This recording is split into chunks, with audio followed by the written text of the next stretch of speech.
Hey y'all, I hope you're having a great day with crochet today.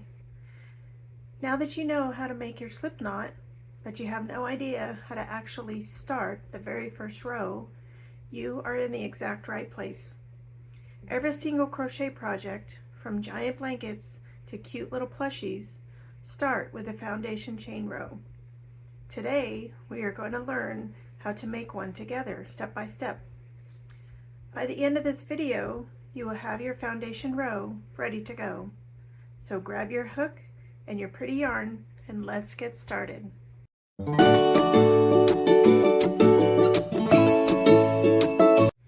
There are two types of chain rows. One is with the chains that I'm going to show you today, and one is a chainless foundation, which I will cover in another video because it is a little more complicated. The difference between the two is the chainless foundation row is a lot more stretchy than this chain row. As we covered in the previous video, you know how to make your slip knot, which is where we will start.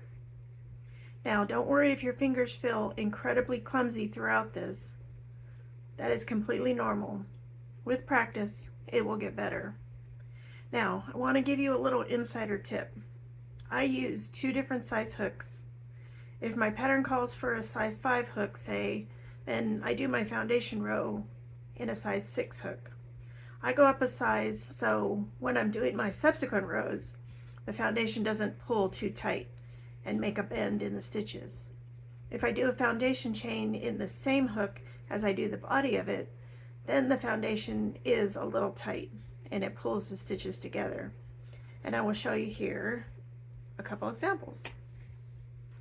So this yellow hook is an 8mm size, and this gold hook is a 7mm size. And on this top example, I use the 7mm for the chain and for the body of it.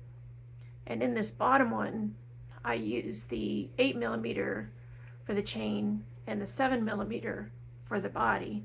So you can kind of see the difference when I give this a little tug. This is a lot more stretchy. And this one, with the same hook size on both, it doesn't have as much give.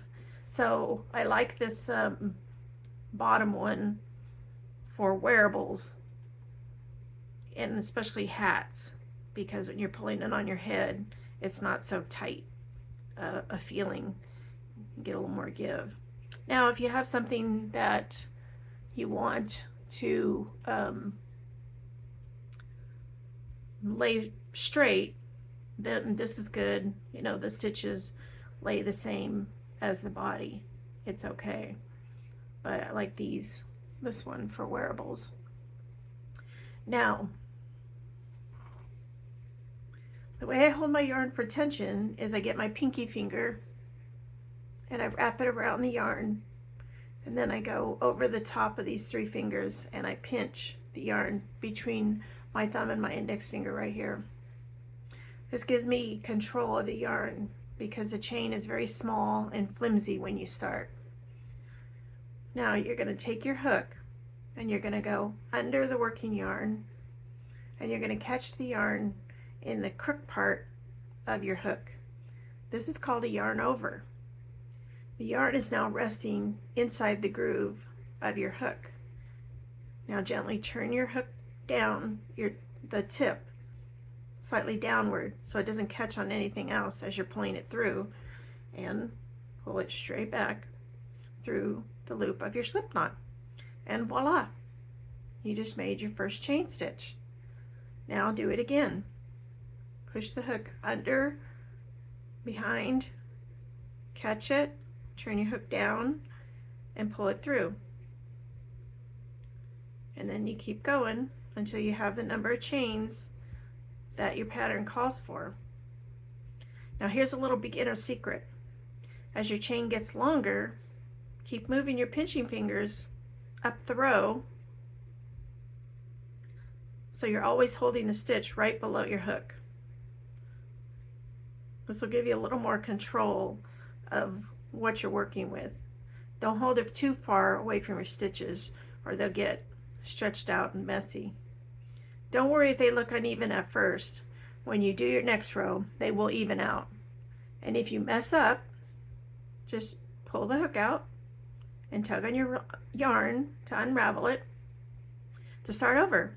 That's called frogging it, because you rip it. Now, once you have the number of chains you want, you're officially ready to turn this row into an actual project. You've got this. Keep going. Practice makes progress. Leave me a comment below and let me know if you size up on your hook also for your foundation row. Now in the next video, I will show you how easy it is to add your very first row of single crochets on top of this chain. Don't forget to hit the subscribe button so you don't miss it. Thank you so much for hanging out with me today, and happy crocheting. I will see you in the next video.